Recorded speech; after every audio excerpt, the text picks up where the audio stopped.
Next up, we've got Brad and Nikola talking about how many of the top founders were clear and concise with their pitches from day one.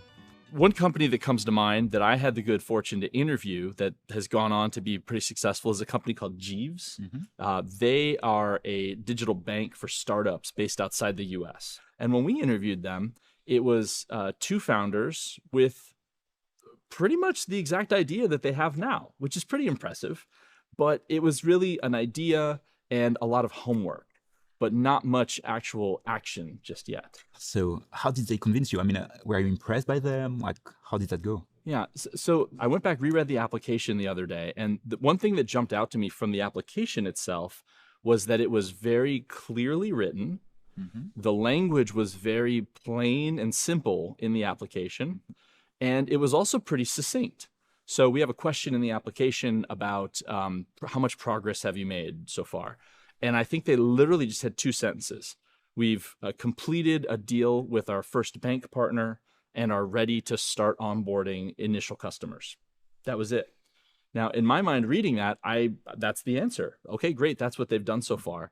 And it's very easy, though, for founders that are applying to YC to just do like paragraph after paragraph. First I did this, then I did pitch this, mode. then I did, right. Get into pitch mode.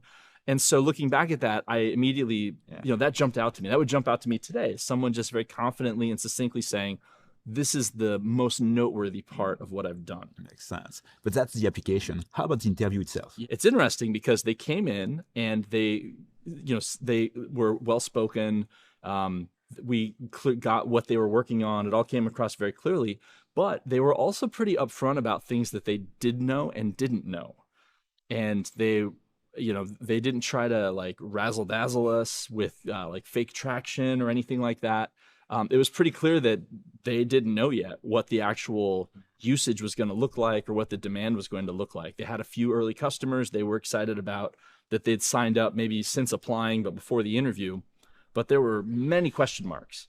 But I would say, and this is one of the qualities that I think is kind of common among the companies that go on to become big, they didn't hide that stuff in the interview. They were pretty upfront about it. And that put the ball in our court after the interview to say, okay, there's a lot of question marks here. Do we want to go forward and fund it? And it wasn't the most obvious idea to fund it based on the interview. It wasn't like a slam dunk. Oh my gosh, this is incredible. But the founders. Yeah, but we were pretty impressed with the founders and that they had the confidence to talk about the business and what they're working on in that way. And we thought it would be a pretty good experience. And one of the cool points about that I think a founder listening to this can take away is that all of those things are in your control.